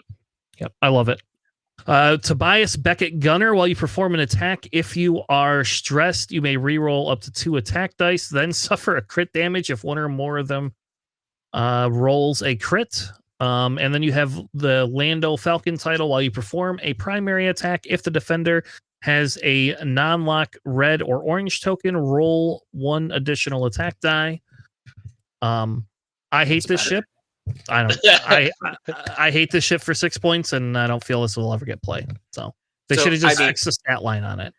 Yeah, I kind of agree because like the custom Han Solo, it has like enough loadout to equip Mandalorian as well as the child and have engine upgrade and trick shot. So you have a very more offensive version of Han Solo at that point that has the ability to still have mods on defense, right? This one feels a little more tanky, but the loss of trick shot on this reduces its offensive output quite a bit. The upgrade on the Lando's Millennium Falcon is nice because you're not having to rely on just stress, which is what the original Lando's Millennium Falcon title does. And Tobias Beckett is a passive mod for offense, with the caveat, it's that gambling part, right, for Han, right? He's gambling on, getting more attacks with the possibility of getting that crit in there. But effectively, it is a much more maneuverable Han, but not having defensive bonuses on this makes it a little more difficult. So the custom Han right now probably is a better choice overall. It just really depends on what your preference or what play style you prefer for Han. I still see custom Han doing better than this particular version. Yeah, custom Han, because didn't they put custom Han down to 5 for a little bit? Yeah, it was at 5 for a bit, and then went back up to 6. And then they were like, "Oh yeah, we realized that's really good." Yeah. So I think this one gets the same treatment if it goes down to 5. So I don't think you can put it at 5. I think because when they put it down to 5, didn't it have like almost no loadout? Yeah, it was very hampered in its loadout there. I do have a question on this though, right? The title doesn't allow you to dock the escape craft with it, right? No, it's already docked. The escape craft is already docked. docked because it has the 2 extra shields, and it's L3 escape shuttle docked. Okay, gotcha. But it cannot undock. It has to stay there until it's done. Yeah. I don't know. I just think also it's trash. I don't know why you wouldn't why couldn't we just redo its stats? Why couldn't they just redo the stats for it? Like, at least just give it a 3 attack dice gun. Why couldn't they just give it an RD2 dial? I don't understand. Well, that would be even better. I don't understand what the big deal is. It wouldn't even be that bad. Like, for 6 points, I'm not ever flying this. I don't know. I don't know. Like, I agree with you. If you put this at 5 points, then it probably becomes a little bit more oppressive than it needs to be. But I don't know. That's the problem with this Falcon is that it relies on the stress and it relies on obstacle placement, and if you don't get it doesn't rely on stress. Non-lock red or orange. That's a lot of tokens. I guess. But to get the extra die though, you do need that obstacle placement, and that's where it gets a little tough. So yeah, if you want to roll 4 dice, like you can roll your 3 dice, and I guess I don't know. To me, it just feels inadequate compared to any of the other Falcons. I don't know.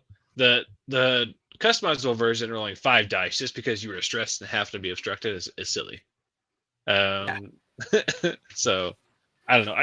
I like this version more than the customizable version. So not necessarily that it's better or worse. I like the design of it more than I like the design of the customizable. So, but I can't disagree with you though. I don't think we see much play at 6 points. But I would be happy to be wrong. Who do we have next? Is that Dengar next? Yeah, we got Dengar. Yeah. Oh man. Armed and dangerous, indeed. This one is coming out to punch you in the face and keep punching you in the face. Have the normal stat line of 2 attack, 2 agility, 6 hull, 3 shields, 1 charge recurring. After you defend, if the defender is in your front arc, you may spend a charge to perform a bonus attack against the attacker. I'm pretty sure that's the same exact ability. It's customizable. Yeah. This one has, of course, still has the punishing one, so still gets to do that if you're performing a primary attack. If the defender is in your front, roll an additional attack die. So that's how you get up to 3 attack. It does have the same action bar, I believe. Focus, rotate, block, rotate, and then red barrel. Red barrel. Is that the same exact action bar? I believe. Yeah, same exact action bar. Yeah. So same action bar. Has the gunner R2G8. After you perform a primary attack that hits, spend 2 charges. You have 2 charges, 1 recurring, to choose an enemy ship at range 0 to 1 of the defender. If you do, that ship gains a strain. So that can be the same ship that you just shot, or it could even be someone else. So just keep in mind that this is an every other turn ability. Synchronized handling. Before you engage, you can spend your 1 charge to gain a calculate token. And after you fully execute a turn, bank, or Sekner's loop maneuver, recover a charge. I'm pretty sure that refers to the left direction as well. Left turn, left bank, and left sloop. Yeah. Yeah, because normally it has both, or it says that direction. So, you spend the charge by getting a free calculate before you engage, and you recover it by doing left maneuvers. So that's fine. That's actually pretty good, right? Like it's just a free calculate. I think that's really cool. Yeah, yeah. I think that's really cool. And then you're leaning into that synchronized handling, the odd handling of the ship to recover that charge. Starboard, you do have to fully execute, so you need to make sure that you're actually fully landing your move, which can be difficult with these jump masters. But starboard thrusters has 2 charges. After you reveal a left turn or left Segner's loop maneuver, you can spend a charge if you do decrease the difficulty of that maneuver. After you execute a white Segner's loop, gain a strain. So white sloops are back on the menu, boys. Oh man, so good. So good. So instead of a strain, instead of a stress for that Segner's loop, you get a strain, which I think pretty much everyone here at the table agrees that's much better than a stress. Yes. Yeah. So pretty crazy. The starboard thrusters kind of pushing this one over the top a little bit with this, the Segner's loop as a white, or I'll say a pink maneuver for the strain, right? Not quite red, not quite white, but pretty good. Still coming in as just a very maneuverable, really leaning into the asymmetric style ship. Yeah, I feel this probably sees a little bit more play. It does come in at 6 points, so it is a little dicey because I can't customize it the way I want it. But I agree with you that starboard thruster is just that 2 times a game, allowing you to do that Segner's loop without a stress seems pretty good. I mean, and if you are stressed, you can still do that maneuver, right? Like, yeah. It doesn't say you have to be on stress. So like you could get a stress, do like a bump focus, get your stress, and then do a sloop, and you don't get an action. You're still stressed, but you could do that to get out of the way. I still like Manaru a little bit more, but like whatever. Like that's just a preference. I think Dengar. I do think this sees play, at least to test it to see if it can hit hard enough to make it worth it. Yeah, I will say that this version has almost no offensive oriented attacks. So this ship is not making your attack any better. You are still just a single mod attack. Yeah. So you're getting 2 single modded attacks, but that's about it. Yeah, it's just it makes it a little bit. I don't know. I think it's fine. I think we should test it before we base too much judgment on it. I do think that maneuverability thing might just put it over the edge if you're only hitting 6 rounds in a game and 5 of those are really the only type of engagement rounds, right? So 2 out of those 5 rounds you're able to do something stupid with this ship, which you shouldn't be able to do.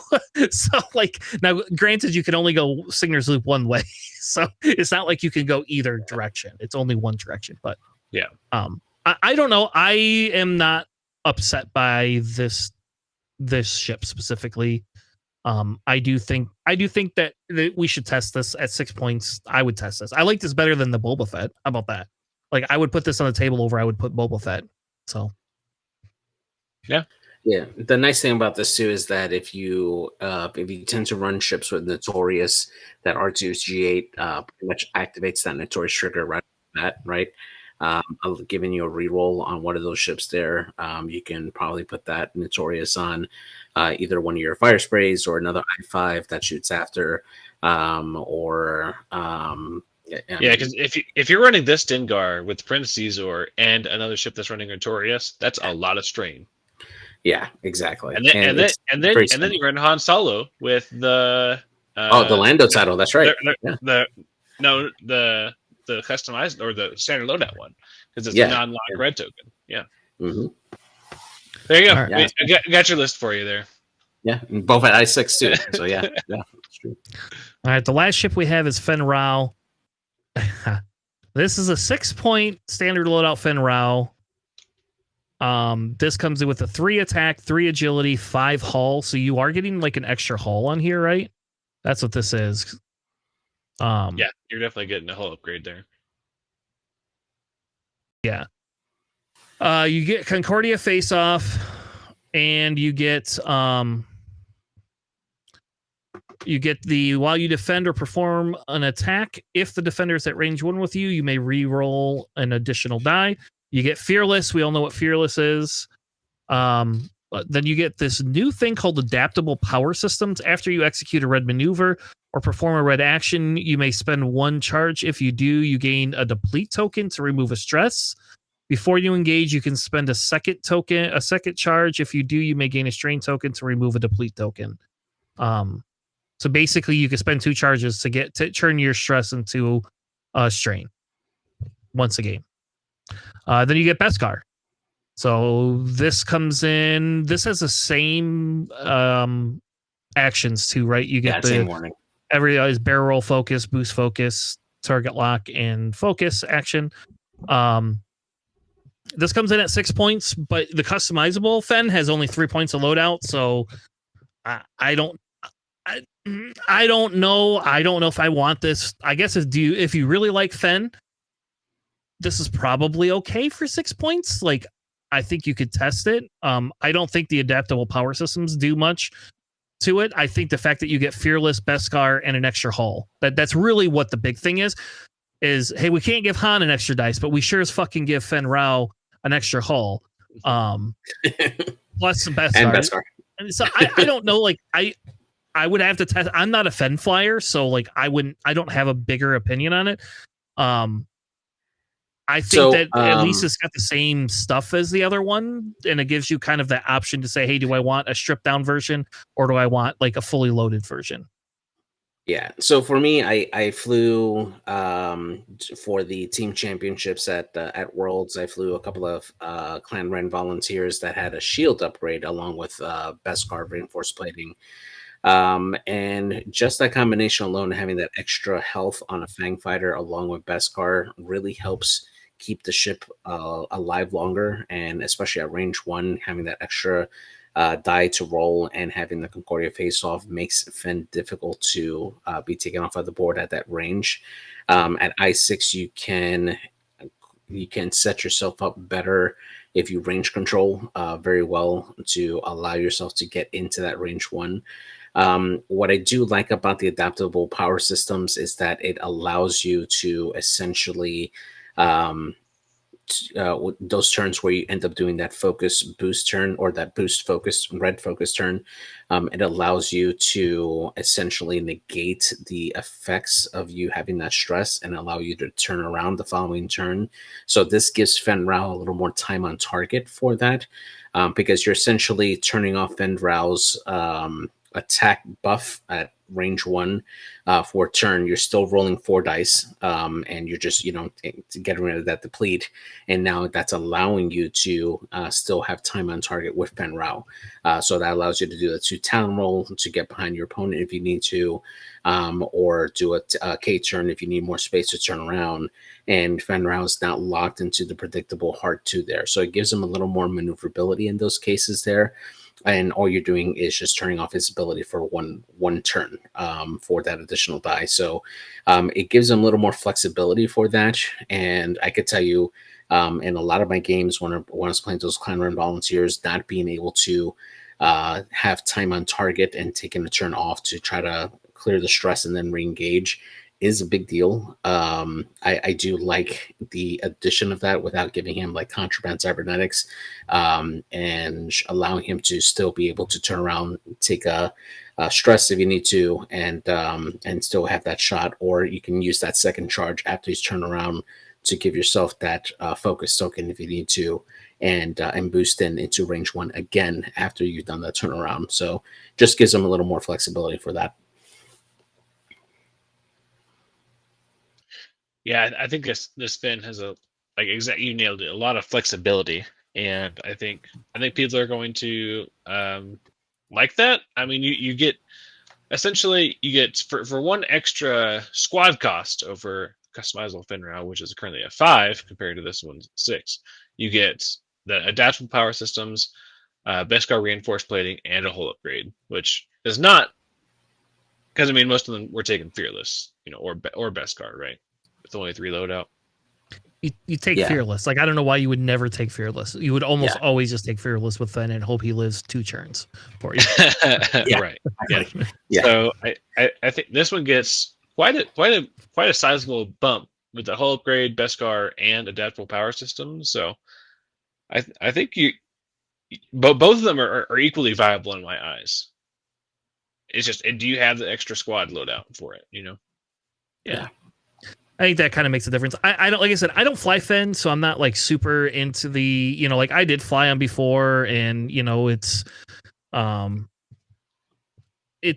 fine. I don't know. The bigger thing I have is like with the Fen Rao is like it can either hit or miss. It's never consistent, right? So like I always find like I don't want to include it in my list because it's just never a consistent ship and it never does me any good. So but that's just me.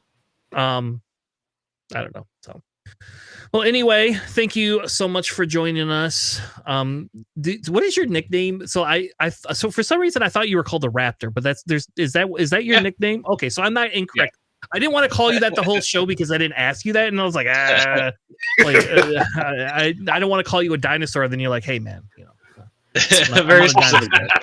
It actually comes from when I was in the military. I was working on the flight line in the Air Force. Raptor was the call sign of like the big boss on the flat line. Hey, nice. And I was a very bossy person, so everyone called me Raptor Ritter because I was a bossy person. So yeah. Well, awesome. I mean, I know you're technically GSP 8, right? Yeah, I know. Like the number. I would call you the Ocho, right? James Ocho. There you go. Yeah, that's not. I mean, I don't hate that either. So. All right. Well, thank Ocho you. Raptor. That'll be my next name. Ocho Raptor. You'll have to have Dion like have that embroidered on a shirt or something for you. Yeah. So. All right. Well, thank you so much for joining us. If you want, if you listen to the show and you don't know who GSP is, that's really sad. But if you want to check them out, do you guys still cast every week, or is it like tomorrow? I'll announce this here. I don't. When do you guys post your videos? Will not be tonight. It'll be probably tomorrow. Right. So it'll be the same day yours comes out. Yeah. Okay. All right. Just competing against you. No, I was gonna say we're actually you heard it here first. We're gonna have Alex Davey on tomorrow. Awesome. So we'll post in our Discord tomorrow to let everyone know as well. But it's gonna be really fun. I don't know if you guys didn't see or did or not see, we actually had Alex Davey, one of the developers for X-Wing, Legion. I think he worked on Armada. And then he went over to. I think after that he went over to work on that new Star Trek game that's like Armada. So I don't know. Have you guys been playing that? I have not, but I have a buddy that plays it. It's really fun. It's like a Star Trek episode within each game, so it's a lot of fun. But yeah, he's working on a couple different things. He's working on HeroScape right now, which he says he's really enjoying. So nice. Awesome. Yeah, definitely tune in tomorrow for that. Awesome. Well, thank you so much for joining us. If you, like I said, if you don't know who GSP is, you can check them out. We'll have a link in the description of the show, so you can go ahead and catch up on all of their episodes and all their new stuff going forward. So, and awesome. Just one last shout out. It'll be criminal for me not to give this person a shout out. The person who has done all the alt artworks here that are available on the XWA site, Mr. Kester Smith. My goodness, thank you so much for all that hard work, for all those alt arts. They look fantastic. And it's a bit different versus like the blank. Like, yes. Oh yeah. You can't feel Han Solo or Boba Fett. Yeah, exactly. Until you see that artwork next to it. So big shout out because it looks so much better with the artwork. Oh yeah, and we'll put the link in the description for the XWA's website where you can go download the new SL cards where you can print and play for your local X-wing and for the upcoming tournaments. I know I've seen a lot of different Discords already posting tournaments for the end of April, beginning of May, and I do also want to give a big shout out for people in the East Coast. We have the Richmond Open coming up on May 3rd. It is. I still believe it's still set up as AMG points for it. It will be the last North American GT for that is running AMG points. I believe we do have quite a few prizes that are being brought over from Worlds that will be given out for there. We hope to see you guys out over there and give one last hurrah for that event. Well, awesome. Thank you all so much for joining us, and we'll see you next time. Have a good night. Have a good night.